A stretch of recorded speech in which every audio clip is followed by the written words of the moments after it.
The Harlem Renaissance is one of the most iconic cultural periods in African American history. Throughout the decade of the 1920s, Black writing, art, and music flourished, ushering in a cultural revolution that rocked the United States. One of the most important factors that accounted for the rise of what we know of as the Harlem Renaissance is the migration of Black peoples from the South to urban centers like Harlem. The Jim Crow era begins after Reconstruction, and every Southern African American had to think about, what should we do? Should we go or should we stay? For many of these people, it was a matter of life and death, literally. Sometimes in the most repressive times, we create the most extraordinary art. Amidst the fervor of the Great Migration, bold, exciting forms of Black music evolved, along with venues to listen and dance to this music. Blues and jazz clubs became a central part of life in Harlem, where artists such as Louis Armstrong and Duke Ellington, Bessie and Mamie Smith rose to prominence. Then began to cry. He went away and never even said goodbye. The era also saw the burgeoning of literary work by and about African Americans, which the writer Alain Locke compiled into an anthology. He called it The New Negro, and its name came to define a movement. The Harlem Renaissance is a facet of a larger movement that we think of as the New Negro movement, where you have a new generation of Black people, by this point, 2 generations out of slavery, using the arts as a way to help people gain broader civil and political rights. Some of the framers of what became the Renaissance make the argument that the artistic worth of a people has to be proven by the worth of the art and literature they produced, and especially for people that historically, over centuries, have been defined as without culture, without history, and without any record of achievement. The Harlem Renaissance was the flowering of creativity that had been suppressed for centuries. People that had the sense that things were opening up. And finally, we can be the people that we imagine ourselves to be. Hi, my name is Sakshi Aki, and this is my intellectual AV mix. I will be speaking on the Harlem Renaissance. The Harlem Renaissance was an African American cultural movement that took place in the 1920s and had Harlem in New York City as its symbolic capital. While the Renaissance was not confined to the Harlem district of New York City, Harlem attracted a remarkable concentration of intellect and talent and served as the symbolic capital of this cultural awakening. It was a time of great creativity in musical, theatrical, and visual arts, but was most associated with literature.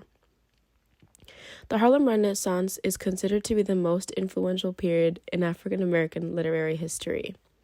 Those who were involved in this movement celebrated their African heritage and embraced self-expression, rejecting long-standing and often degrading stereotypes. The social foundations of this movement included the Great Migration of African Americans from rural to urban spaces and from south to north. This movement was uplifting for the race and opening socioeconomic opportunities and developing race pride, including Pan-African sensibilities and programs. Black music provided the pulse of the Harlem Renaissance and of the Jazz Age more generally. Black writers such as Langston Hughes, Sterling Brown, and Jean Toomer values the blues as an indigenous art form of the country's most oppressed people, a secular equivalent of the spirituals, and an antidote to bourgeois Black assimilationism. Some of the notable people of the Harlem Renaissance, there were many, so a few of them were key figures included educator, writer, and philosopher Alain Locke, who was considered the movement's leader, and among the notable writers were Claude McKay, who was the author of Home to Harlem, Langston Hughes, of course, who was known as the poet laureate of Harlem, and Zora Neale Hurston, who celebrated Black culture of the rural South. Actor Paul Robinson was a jazz musician. Duke Ellington, and a dancer and singer Josephine Baker were leading entertainers. Lastly, the father of American art was known to be Aaron Douglas. Now, as the leader in the Harlem Renaissance, to get into Zora Neale Hurston's history, she was revolutionary in helping to protect the rights of African Americans. So she was known during the Harlem Renaissance for her wit, irreverence, and folk writing style. Hurston was, though, most well known for her popular novels. Zora Neale Hurston was known for being very self-confident. She did not let anyone bring her down, and she was very confident in her morale as well. Next, James Mercier Langston Hughes was an American poet. He was a social activist. He was a novelist, playwright, and columnist from Joplin, Missouri, and one of the earliest innovations of the literary art form called jazz poetry. He was best known as a leader of the Harlem Renaissance as well, like we mentioned before. And another very well-known poet was Jean Toomer. He was an American poet and novelist and an important figure of the Harlem Renaissance.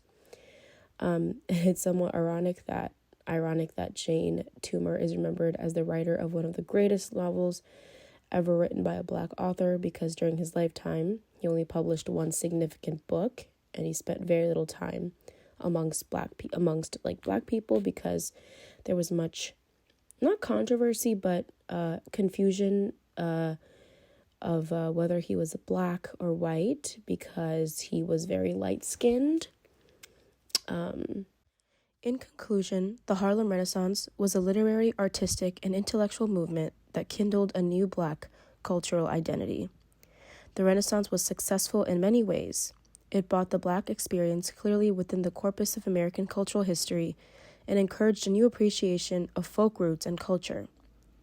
On a sociological level, it redefined how America and the world viewed African Americans, from rural, uneducated peasants to one of urban sophistication.